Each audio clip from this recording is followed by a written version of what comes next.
लसूड़ा ते पंजाबी दी कहावत है लसूड़ा पट दू धूड़ा।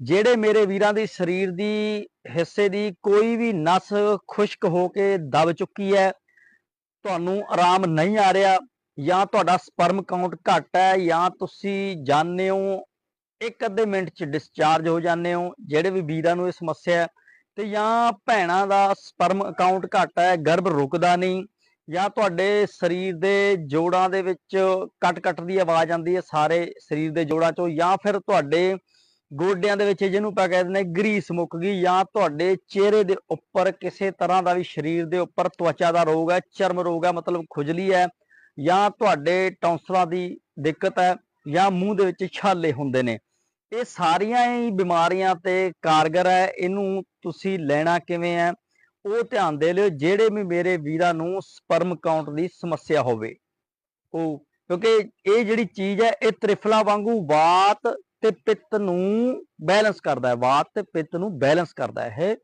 ਜਾਨੀ ਕਹਿ ਲਈਏ ਵੀ ਆਪਾਂ ਵਾਤ ਰੋਗ ਜਿਹੜਾ ਬੈ ਦੇ ਵਜ੍ਹਾ ਤੋਂ ਜੋੜਾਂ ਦੇ ਵਿੱਚ ਦਰਦਾਂ ਹੁੰਦੀਆਂ ਨੇ, ਤੇ ਜਾਂ ਫਿਰ ਪਿੱਤ ਰੋਗ ਸਰੀਰ ਦੇ ਵਿੱਚ ਅਗਨੀ ਵੱਧ ਜਾਂਦੀ ਹੈ, ਉਹਨੂੰ ਇਹ ਬੈਲੈਂਸ ਕਰਦਾ ਹੈ। ਜਿਨ੍ਹਾਂ ਵੀਰਾਂ ਨੂੰ ਵੀ ਸਪਰਮ ਘੱਟ ਹੈ ਜਾਂ ਫਿਰ ਇੱਕ ਅੱਧੇ ਮਿੰਟ 'ਚ ਡਿਸਚਾਰਜ ਹੋ ਜਾਂਦੇ ਨੇ, ਭਾਈ ਇਹ ਲਸੂੜਾ ਤੁਹਾਡੇ ਜੇ ਘਰਾਂ ਦੇ ਆਲੇ ਦੁਆਲੇ ਹੈ ਤਾਂ ਤੁਸੀਂ ਇਹਨੂੰ ਡੇਲੀ ਸਵੇਰੇ ਉੱਠ ਕੇ ਖਾਲੀ ਪੇਟ ਸਿਰਫ ਤੁਸੀਂ ਰੂਟੀਨ 'ਚ 4 ਤੋਂ 5 ਹੀ ਖਾਣੇ ਨੇ। ਇਹ ਤੋੜ ਲੈਣੇ ਨੇ ਤੁਸੀਂ ਤੇ ਇਹਨੂੰ 4 ਤੋਂ 5 ਪੀਸ ਹੀ ਡੇਲੀ ਖਾਣੇ ਨੇ, 4 ਤੋਂ 5 ਦਾਣੇ ਸਵੇਰੇ ਸ਼ਾਮ ਖਾਓ। ਇਹਨੂੰ ਗੂੰਦ ਵੀ ਕਹਿ ਦਿੰਦੇ ਨੇ, ਲਸੂੜਾ ਵੀ ਕਹਿ ਦਿੰਦੇ ਨੇ। ਇਹਦੇ ਅੰਦਰ ਚਿਪਚਿਪਾ ਜਿਹਾ ਪਦਾਰਥ ਹੁੰਦਾ ਹੈ ਜਿਹੜਾ ਤੁਹਾਡੇ ਖੂਨ ਨੂੰ ਵੀ, ਜੇ ਕਿਸੇ ਵੀਰ ਦਾ ਖੂਨ ਘਟਦਾ ਨਾ ਤੇ ਖੂਨ ਨੂੰ ਵਧਾਉਣ 'ਚ ਵੀ ਮਦਦ ਕਰਦਾ, ਜਾਂ ਫਿਰ ਖੂਨ ਨਹੀਂ ਬਣਦਾ ਉਹਦੇ 'ਚ ਵੀ ਮਦਦ ਕਰਦਾ। ਤੇ ਉਸ ਤੋਂ ਬਾਅਦ ਜਿਹੜੇ ਮੇਰੇ ਵੀਰਾਂ ਦੇ ਗੋਡਿਆਂ 'ਚੋਂ ਗਰੀਸ ਕਹਿ ਦਿੰਦੇ ਆਪਾਂ ਮੁੱਕ ਗਿਆ, ਆਵਾਜ਼ ਕਰਦੇ ਨੇ ਗੋਡੇ, ਤਾਂ ਇਹਨੂੰ ਤੁਸੀਂ ਸਵੇਰੇ ਖਾਲੀ ਪੇਟ 4-5 ਦਾਣੇ, ਇਸੇ ਤਰ੍ਹਾਂ ਸ਼ਾਮ ਨੂੰ 4-5 ਦਾਣੇ। ਜੇ ਤੁਹਾਨੂੰ ਜ਼ਿਆਦਾ ਸਮੱਸਿਆ, ਤੁਸੀਂ ਆਪਣੇ ਸਰੀਰ ਤੁਹਾਡਾ ਥੋੜਾ ਤਾਕਤਵਰ ਹੋਣਾ ਚਾਹੀਦਾ ਇਹਨੂੰ ਝੱਲਣ ਦੀ। ਇਹ ਬਹੁਤ ਪੌਸ਼ਟਿਕ ਹੁੰਦਾ ਹੈ, ਇਹ 'ਚ ਫਾਸਟ ਫੋਰਸ ਵਰਗੇ ਤੱਤ ਨੇ, ਬਹੁਤ ਵਧੀਆ ਵਿਟਾਮਿਨ ਨੇ ਇਹਦੇ ਵਿੱਚ। ਇਹਦੇ ਕਰਕੇ ਜੇ ਜ਼ਿਆਦਾ ਖਾਓਗੇ ਹੋ ਸਕਦਾ ਤੁਹਾਡੇ ਜੇ ਲੀਵਰ ਹਲਕਾ ਕਮਜ਼ੋਰ ਹੋਇਆ ਤਾਂ ਤੁਹਾਨੂੰ ਇਹ ਪਚਾਉਣ ਦੇ ਵਿੱਚ ਇਹ ਦਿੱਕਤ ਆ ਸਕਦੀ ਹੈ।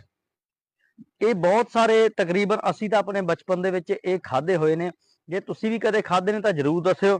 ਤੇ ਜਿਹੜੇ ਮੇਰੇ ਵੀਰਾਂ ਨੂੰ ਤਵਚਾ ਰੋਗ ਹੋਵੇ, ਤੁਸੀਂ ਇਹਦੇ ਪੱਤੇ ਪੀਸ ਕੇ, ਠੀਕ ਹੈ ਜੀ, ਇਹਦੇ ਵਿੱਚ ਕੁਛ ਨਹੀਂ ਰਲਾਣਾ, ਕਿਸੇ ਵੀ ਕਿਸਮ ਦੀ ਕੋਈ ਚੀਜ਼ ਪੀਸ ਕੇ ਜਿੱਥੇ ਤੁਹਾਡੇ ਅਲਰਜੀ ਹੈ, ਤਵਚਾ ਰੋਗ ਹੈ, ਉੱਥੇ ਇਹਨੂੰ ਅਪਲਾਈ ਕਰ ਦਿਓ। ਅੱਧੇ ਪੌਣੇ ਘੰਟੇ ਬਾਅਦ ਠੰਡੇ ਪਾਣੀ ਨਾਲ ਧੋ ਦਿਓ, ਹੌਲੀ ਹੌਲੀ ਤੁਹਾਡੀ ਅਲਰਜੀ ਗਾਇਬ ਹੋ ਜਾਏਗੀ। ਜੇ ਕਿਸੇ